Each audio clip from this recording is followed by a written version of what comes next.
I was only a few months into my hospital internship when I met James. He was a night shift orderly, always there, always watching. Tall, lean, with an easygoing demeanor that never quite matched the way his eyes lingered too long. He had a way of moving quietly, appearing behind you when you least expected it. He was young, maybe 30, with an ordinary face, the kind you'd forget in a crowd. But his presence was anything but forgettable. At first, I didn't think much of him. He was friendly, always around, always offering help. But the more time I spent on the graveyard shift, the more I noticed his presence. Too much presence. The first time I really noticed him was during a late-night shift. I was alone at the nurse's station, flipping through patient charts when I felt it, that strange awareness of being watched. I looked up, and there he was, leaning against the counter, smiling. "You work too hard," he said, his voice soft, almost amused. I forced a chuckle. "Part of the job." James reached out, plucking the pen from my fingers before I could react. He twirled it between his fingers, then placed it neatly back in my hand, letting his touch linger a little too long. "Gotta take care of yourself," he murmured. "People like us, we see too much, don't we?" It was an odd thing to say, but I brushed it off, until it kept happening. He had a habit of standing too close, brushing past me in empty hallways, his fingers grazing my back, leaning over my shoulder, his breath warm against my neck as he pointed at something on a chart I hadn't asked him to look at. "You and me," he said one night, voice low. "We understand things here, how this place really works. The others, they don't see it, but we do." He always appeared when I least expected it. Walking down an empty hallway, I'd hear his slow, deliberate steps behind me. Grabbing supplies, I'd look up to find him already there, watching. "You're working too hard," he said again one night, squeezing my shoulder. "Not everyone appreciates what we do, but I do. You get it, don't you?" I laughed it off, uneasy. "I'm just trying to make it through my internship, man." He smirked, eyes dark and amused. "Sure you are." It was harmless, or at least I told myself that. But something about him made my skin crawl. Then came the night of the code blue. An elderly patient had gone into cardiac arrest. When I arrived, the attending was already performing CPR. James stood in the corner, arms crossed, watching. Too calm, too detached. The patient didn't make it. When we called it, James exhaled sharply, like he was relieved. I saw it then. Something flicker in his expression. Satisfaction. Later, I overheard two nurses talking in hushed voices. They found meds missing again. "This is getting worse." "I know. And now another patient dies? It's not right." A cold feeling settled in my stomach. Missing medication. Unexpected deaths. James. The thought was absurd, wasn't it? But then I started watching him the way he watched me. I noticed how he lingered near the med cabinets. How he always seemed to know more than he should about which patients were vulnerable. One night, I stayed late after my shift, pretending to finish paperwork. I waited, and I saw him, in the storage room, slipping something into his pocket. I stepped forward. "What are you doing?" James turned slowly, his smile spreading. "You shouldn't be here, Doc." He took a step closer, then another. I backed up until my shoulders hit the wall. He reached up, brushing non-existent lint off my sleeve, voice low and almost affectionate. "You ask too many questions. But that's why I like you. You see things others don't." He leaned in, his breath warm against my ear. "Only you and I understand what really happens here." I pushed past him and walked away as calmly as I could. My hands were shaking. I reported it the next morning. The missing drugs. My suspicions. They told me they'd look into it. But James never came back. No explanations. No investigation. Just gone. I wanted to believe it was over. Then, on my next shift, I found something in my locker. A small, ornate envelope. Inside was a single note, written in careful, precise handwriting. Only you and I know the truth. Only we understand. I'll be seeing you soon. A cold sweat broke out down my back.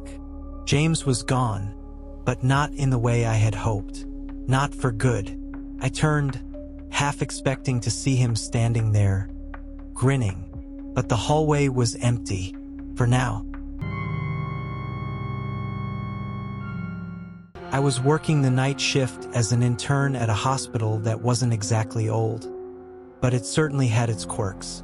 Most of the newer sections were well maintained, but some areas of the building had been left untouched for years.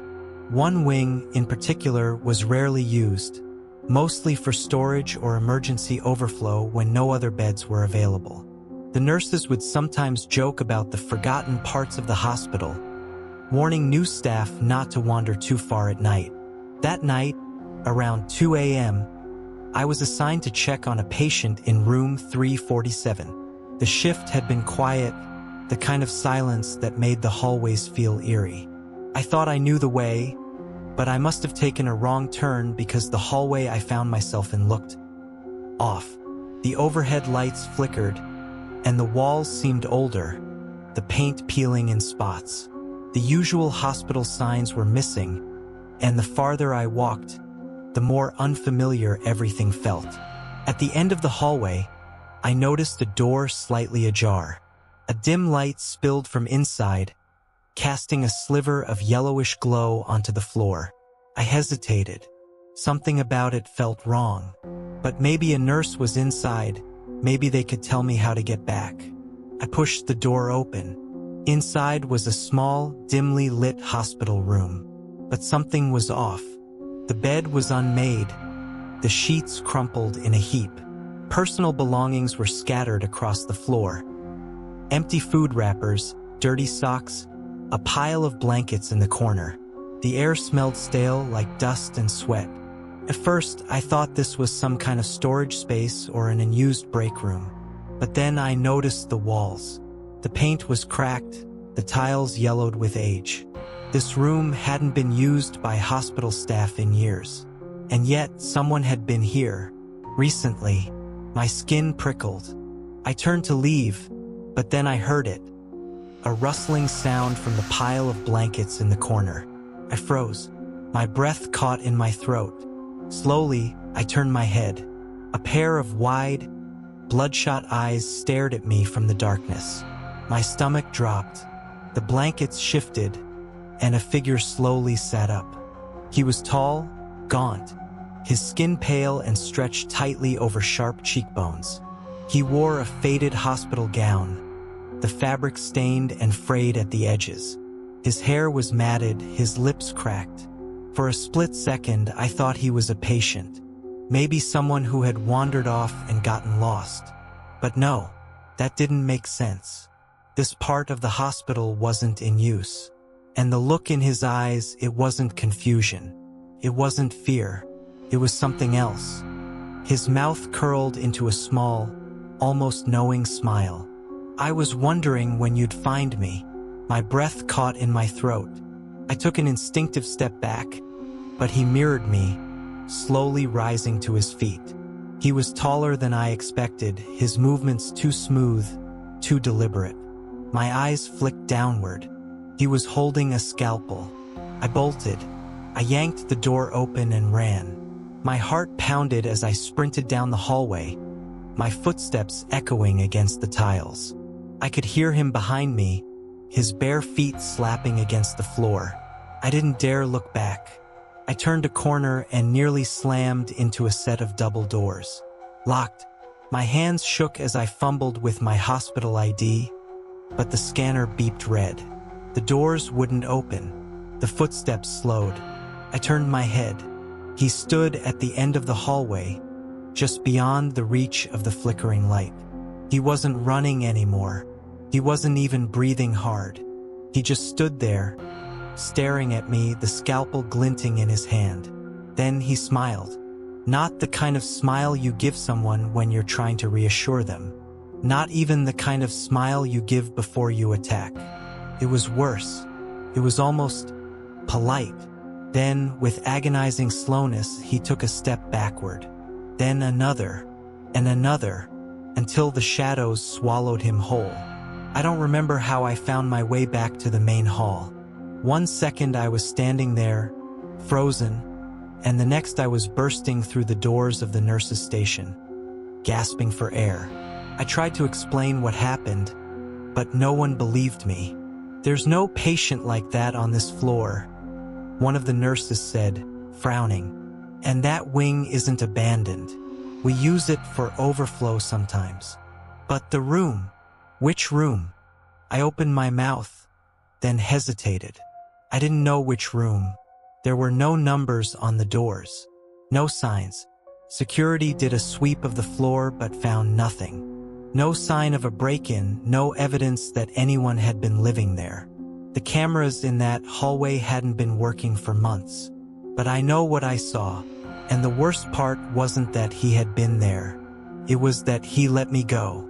He could have caught me. I was trapped, panicked, out of breath.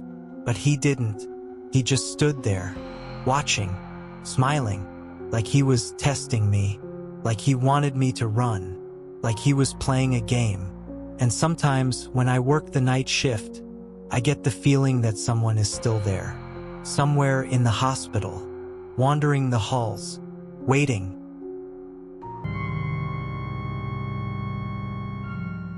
I worked as an orderly in a small hospital on the outskirts of town.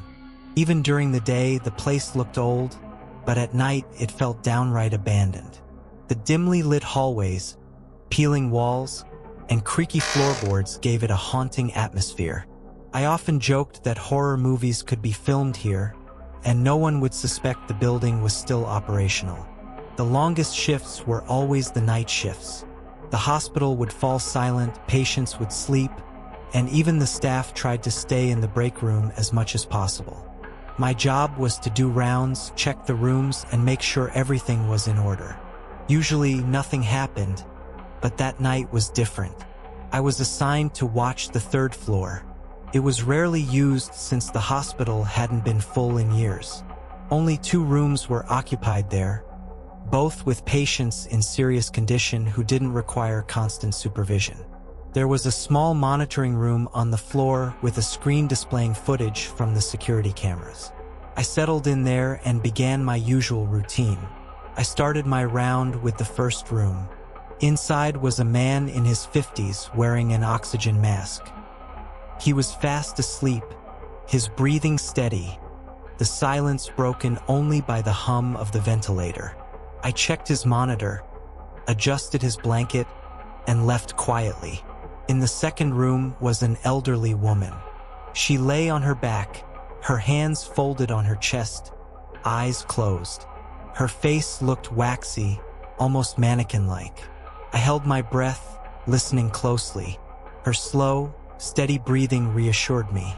I closed the door and continued down the hallway, trying to shake off the uneasy feeling that lingered.